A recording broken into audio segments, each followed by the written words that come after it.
വിദ്യാർത്ഥിയുടെ ഇടയിൽ പ്രേക്ഷിത പ്രവർത്തനം നടത്താൻ വേണ്ടി. അത് പ്രേക്ഷിത പ്രവർത്തനം ഈശോയെ അറിയിക്കുക എന്നതാണ്. ഈശോയിൽ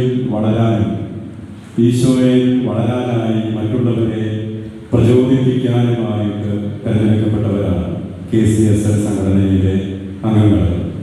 ഈശോയിൽ വളരാനായി മറ്റുള്ളവരെ പ്രേരിപ്പിക്കുകയും ചെയ്യണം.